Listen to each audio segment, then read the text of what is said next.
بسم اللہ الرحمن الرحیم۔ میرا عزیز دوستو، اس خصوصی بات میں آپ کا استقبال ہے۔ میرا عزیز بھائیو، میں آج کا آپ کا دھیان دو چیزوں کی طرف لینا چاہوں گا۔ پچھلے دنوں ہمارے علاقے میں دو تاریخی پروگرام ہوئے اور اس تحریک کا آغاز کہاں سے ہوا وہ میں آپ کو بعد میں بتا دوں گا، مگر ان دو چیزوں سے ہمارے پورے ہندوستان والوں کو سبق حاصل کرنے کی ضرورت ہے اور اس کی حقیقت جاننے کی ضرورت ہے۔ عزیز بھائیو، کل شام ظہر نماز کے بعد قریب 3 بجے بہوجن کرانتی مورچہ کے تحت بٹکل میں ایک تاریخی پروگرام کا انعقاد ہوا۔ دراصل ایک پریورتن یاترا ہے جو آج سے 6 مہینے قبل EVM کی حقیقت اور اس کی بھانڈا پھوڑنے کے لیے، لوگوں کو اس کی حقیقت سامنے لانے کے لیے بہوجن سماج کے ایک لیڈر جناب وامن مشرام صاحب، جس میں مختلف ملی مسلمانوں کے اور غیر مسلم تنظیموں کے لوگ بھی موجود ہیں، انہوں نے ایک مورچہ شروع کیا تھا جو کل بٹکل میں پہنچا۔ انہوں نے اس میں EVM کے بارے میں پوری تفصیل سے بتا دیا اور آج کل کے موجودہ حالات CAA اور NRC یہ سب کیسے لاگو ہو گیا ہندوستان کے عوام کے سامنے انہوں نے پورا بتا دیا، اور جہاں جہاں بھی جا رہے ہیں وہ اس حقیقت کو سامنے رکھ رہے ہیں۔ بہرحال انہوں نے 1.5 گھنٹہ قریب گفتگو کی، مگر میں آپ کے سامنے خلاصہ بتانا چاہتا ہوں کہ ہم مسلمان یہ سمجھتے ہیں کہ مسلمان ہی اس ملک میں مظلوم ہیں۔ یہ بہت غلط بات ہے۔ 74% اس ملک میں ہمارے شیڈول کاسٹ اور CST کے اور دلت اور آدیواسی برادری کے لوگ اس ملک میں رہتے ہیں، جو 3000 سال کے ستائے ہوئے ہیں، جو نہایت ہی مظلوم ہیں۔ ان کو اچھوت سمجھا جاتا ہے، ان کو، اور آپ سمجھتے ہیں کہ ان کو کس طرح اپنے سماج میں ایک دم نیچے رکھا جاتا ہے، ہر طرح کی عزت ذلت ان کو دی جاتی ہے۔ آپ انسانی دنیا میں اس کا تصور نہیں کر سکتے، اور یہ چند مٹھی بھر لوگ، یہ برہمن واد لوگ ان پر اور مظلوم کرتے ہیں۔ اور آج 70 سال سے وہی قوم ہم پر ظلم کر رہی ہے، وہی قوم ہر سیاسی پارٹی میں موجود ہے۔ ہندوستان جب سے آزاد ہوا وہی قوم ہندوستان پہ راج کرتی آ رہی ہے۔ میں آپ کے سامنے ظاہر سی بات ہے سیاسی باتیں نہیں کرتا۔ EVM کے بارے میں انہوں نے کیا کہا آپ YouTube پہ جا کر دیکھ سکتے ہیں، مگر ہمارے برادری کے جو اقلیتی برادری کے لوگ ہیں، جو دلت سماج کے، آدیواسی اور CST کے لوگ ہیں، ان لوگوں کو ہمارے خلاف بھڑکایا جاتا ہے کہ آپ کے اوپر کچھ نہیں ہوگا، کہ ہم سے ان کے لا رہے ہیں، اور مسلمانوں سے ایک کہا جاتا ہے ان کو بڑھانے کے لیے کہ یہ چیز ہندوستانی مسلمانوں کے خلاف نہیں ہے۔ میں آپ کو صاف طور پر بتانا چاہتا ہوں، چاہے نوٹ بندی ہو، جو بھی بے روزگاری ہو، جو بھی ہو ہندوستان میں جو کچھ بھی ہو رہا ہے، CAA لاگو ہو گیا، یہ صرف اور صرف EVM کی وجہ سے ہوا، اور کوئی نہیں ہے۔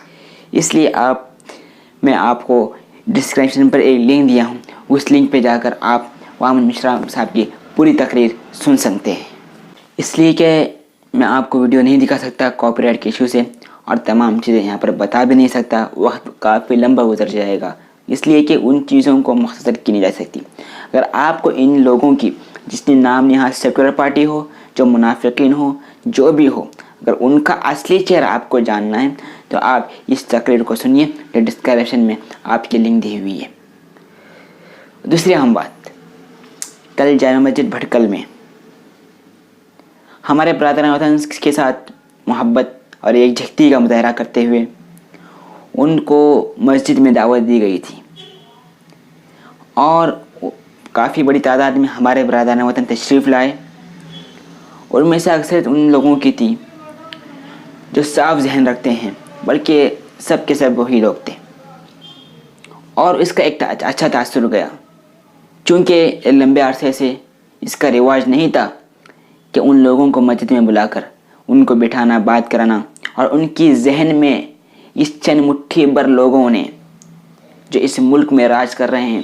اور اس ملک کو ایک رنگ میں رکھنا چاہتے ہیں، ان لوگوں نے ہمارے بھائیوں کے دل میں جو گندی ذہنیت بھر دی ہے ہمارے خلاف اور ہمارے دوسرے بھائیوں کے خلاف، ان چیزوں کو، ان کی غلط فہمی دور کرنے کے لیے یہ چیزیں شروع کی گئی تھی اور ان کو بلا لیا گیا تھا۔ بہرحال وہ لوگ آئے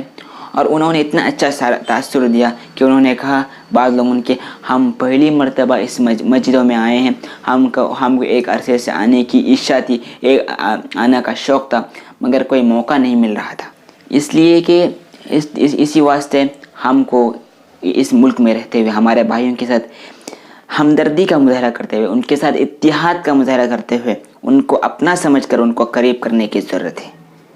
اور جو یہ کام کر رہے ہیں وہ کافی سراہنی ہے۔ اور ہم لوگ یہ سوچ ذہن سے نکال لیں کہ ہمارے ذہن میں ایک چیز بٹھا دی گئی ہے کہ اس ملک میں اکثریت ہندوؤں کی ہے، یہ چیز غلط ہے، اس لیے کہ لنگایت نام کا مذہب بھی کوئی اس ملک میں ہے جو باہر یہ ثابت کر رہا ہے کہ ہم ہندو نہیں ہیں۔ پھر باقی ایسے دوسرے بہت بڑا طبقہ ہے، CST کے لوگ ہیں، ہمارے دلت برادری ہے، ان کو زبردستی جھونک دیا جاتا ہے۔ یہ بات آپ صاف طور پر یاد رکھ لیجیے۔ اور جس سوچ کا میں نے تذکرہ کیا، اس سوچ کے لوگ یاد رکھنا ہر سیاسی پارٹی میں موجود ہے۔ کوئی بھی سیاسی جو کتنا ہی اپنے آپ کو سیکولر بنا کر پیش کریں، کسی کا دامن کسی بھی مظلوم کے خون سے صاف ہے، ایسا ہرگز نہیں ہے۔ ہر پارٹی کا، ہر جو اپنے آپ کو سیکولر بنا کر پیش کرتی ہے، کسی نہ کسی طرح سے مسلمانوں اور دلتوں اور اقلیتی طبقات کے ظلم سے بھرا ہوا ہے۔ لہذا ہم کو جو بھی کام اس ملک کی ایک جہتی کو باقی رکھنے کے لیے ہو رہا ہے اور جہاں بھی ہو رہا ہے، ہم اس تحریک کا حصہ رکھنے کی ضرورت ہے۔ جیسا کہ میں نے وامن مشرا صاحب کا تذکرہ کیا، اس سندھ میں بہت سے مسلم بھائی، سکھ بھائی، بدھ بھائی، عیسائی اور ہر سماج کے لوگ موجود ہیں۔ ہم کو ان کی ہاتھوں کو مضبوط کرنے کی ضرورت ہے، اور سب سے پہلے ہم کو اس بات کو ذہن میں رکھنے کی ضرورت ہے کہ کوئی بھی کام ہم غیر سنویدھانک نہیں کریں گے، ہندوستان کے قانون کے خلاف، آئین کے خلاف نہیں کریں گے، دستور کے دائرے میں، قانون کے دائرے میں، ہندوستان کا دستور جو ہمیں اجازت دیتا ہے وہی کام ہم کریں گے۔ اور سب سے آخری اور اہم بات جو ہمارے بھائیوں کو نیچ سمجھا جاتا ہے، اقلیتی طبقوں کا سمجھا جاتا ہے، یہ بات ہم سب جانتے ہیں کہ اسلام کی نظر میں سب برابر ہیں،